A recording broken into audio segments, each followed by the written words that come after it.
My audition process was a little unusual because I, at the time, was starring on a drama called Prey. And they had been auditioning Graces for much of the spring, and they hadn't found her yet. And I had just wrapped, and I got a call from my agent who said, I've got a script you have to read. And I said, I just wrapped, call me in 3 months, I need to sleep. And he said, this one's special, stay in bed, you have to read it. And it was delivered to me, and I read it in bed, and I thought, oh my gosh, this is special. And I met with Max and Dave, and they were great, but I was really tired. And I said, I just think I'm too tired. And then Jim Burrows wanted me to come to his house to read with Eric McCormack, who had already been cast. And so I did. And this was after Max and Dave showed up at my house with a liter of vodka and a lime and said, we want to answer every question you possibly can have because we really want you. And for 3 hours, we talked about the trajectory of the show. I asked about, the portrayal of gay characters, how it was going to be different from in the past, how they saw the relationships with the straight women. It seemed like such an amazing opportunity, but it also felt very provocative and dangerous. And I didn't want to sign on to something that was not going to push the boundaries and do it right. And by the end of the 3 hours, they had convinced me that we were all on the same page, and I went in and I read, and then I was Grace. Ellen DeGeneres had just come out, and her show subsequently went off the air.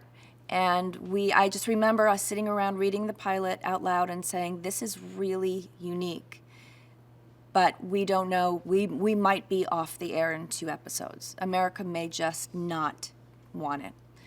And I remember after the first episode, we were sitting on the set, and Eric whispered to me, he goes, I think we're gonna be here for a while. And I was like, really? And he's like, yeah. And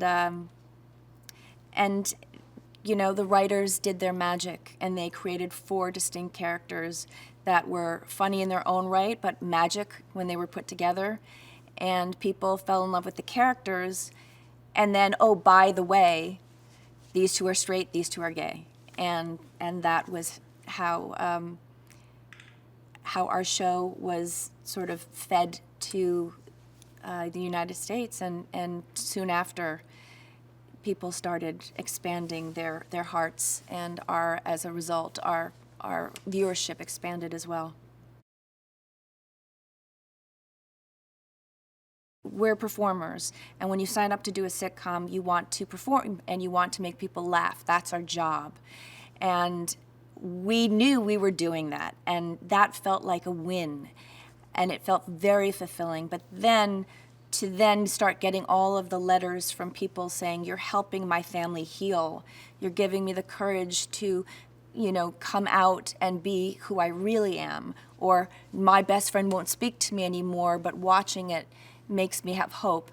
Those kind of letters all of a sudden made us realize that the show had a social impact that none of us even predicted, and more importantly, it wasn't the goal. It just sort of happened. And I think all 4 of us realized at that point that we were a part of something that was really unique, and that there was a kind of responsibility attached to it.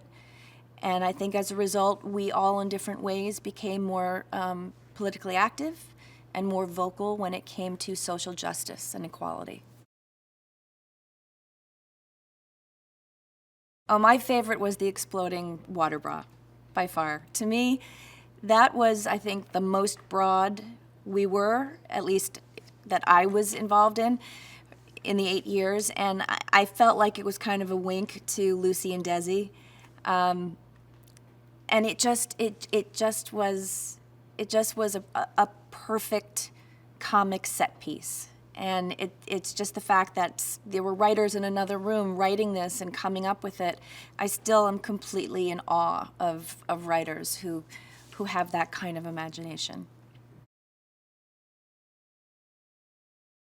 On shoot night, it's freezing here, and the tube that was supposed to expel the water through my bra broke, and all the water was going back onto me, and so I was completely sopping wet for hours, and I got a very bad case of bronchitis, like almost in the hospital, like out of work, 2 weeks in bed.